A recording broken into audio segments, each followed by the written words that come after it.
Welcome. Could I start off by clarifying, did ATSB or were ATSB aware of the existence of the Chamber's report or the fact that CASA had conducted an internal inquiry specifically into the efficacy of its oversight of Pelair and like operations? Were ATSB aware of the existence of the special audit into the FRMS at Pelair?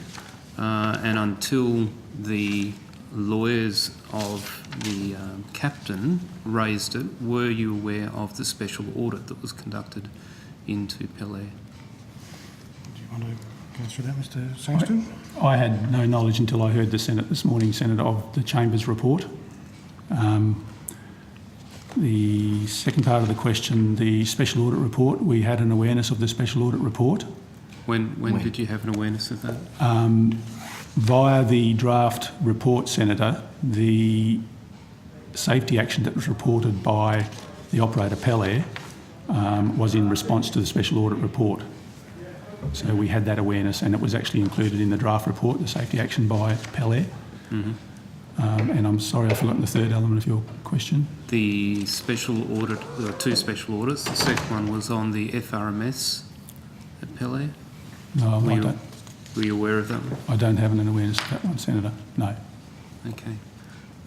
With the MOU, you obviously would have heard the previous witnesses in the discussion. There's a fairly clear onus in the MOU that if information exists that is pertinent to a inquiry, that either CASA needs to make ATSB aware that it exists, or if there's a parallel investigation conducted that results in a report, that report be made available as soon as practicable.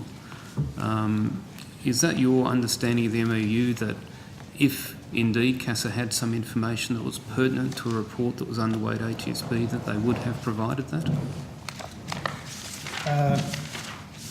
In broad, Senator, yes. Do you think it is a reasonable statement to say that a report was not provided because you didn't ask for it? When you didn't know of the existence of the report? The relevant provision of the MOU, Senator, the key one I think is 4410. Whenever there's a parallel investigation into something we're investigating, CASA will, subject to requirements, provide us with a copy or other compilation of relevant details as soon as practicable. But it leaves the onus on CASA to determine what's relevant to our investigations. We were aware that there was a special audit being undertaken of Pelair, and we were aware of that before we got the information that Mr Sangston referred to. But there's a decision for CASA in some cases as to what it's appropriate to provide us in terms of the MOU. Sure. Can I take you to your supplementary submission, and you talk about safety issue risk assessment, and you talk about the use of the likelihood and consequence tables that are used to inform that. Application, I'm quoting here, application of the worst credible scenario accounts for the effect of in-place controls and management processes. That indicates that if there is an assumption that those in-place risk controls and management processes are effective, that will influence how you apply that risk consequence table. Is that a correct assumption on my part? Yes, Senator. In your report, where you come to the issues of organisational factors, let's try to turn to the appropriate page. This is on page 24. It says, surveillance was carried out by CASA of operators' procedures and operations to ensure that such flights were conducted in accordance with those approvals and the relevant regulations and orders. Now, I noticed, that was added in one of the later drafts of the report, but it indicates that largely you felt as though those checks and balances, those protections were in place. Is that a fair assessment? That's our assessment. That was your assessment? If there is information that indicates that in fact the surveillance was severely deficient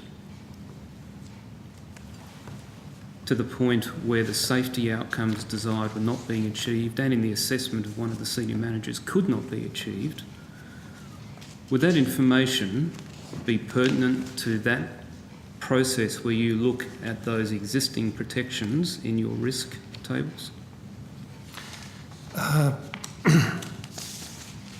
In terms, it's worth reflecting, Senator, that we apply those risk assessments to the safety issues to determine the significance of an identified safety issue and therefore the importance that we apply to those issues.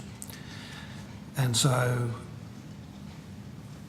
I can't on the run in this room give you an answer to that specific question because there's a weighting against the specific safety issue we identified in the course of our investigation that might change in the light of what you were saying.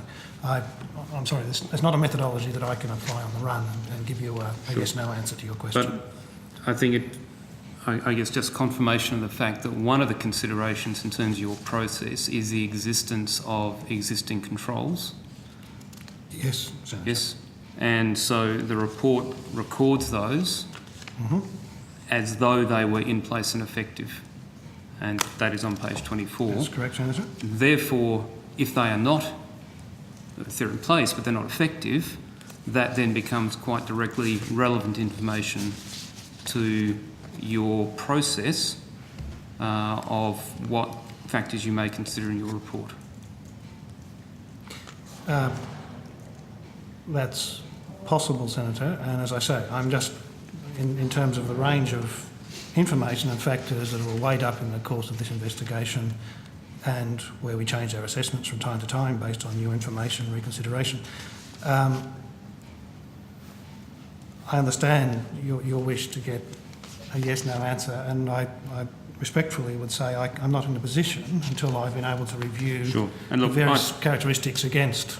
And I understand the difficulty it places you in because a yes-no answer could be seen as being critical of other organisations. I understand that as well. That's not my concern, Senator. My concern is that I would want to give you a reliable answer to your question rather than something I do on the run. Okay, I'll accept that as well.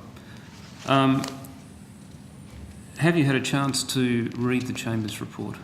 I received it probably at most half an hour ago, Senator, so I have only had a chance to look at the broad headings in it. Okay, and I accept that. I accept also that so far you haven't had a look at the fatigue special audit because that's still being redacted prior to being distributed. But if you could take on notice, the committee would appreciate getting your feedback as to the content of those two reports and whether that would have changed some of your decision points in terms of the scope of the investigation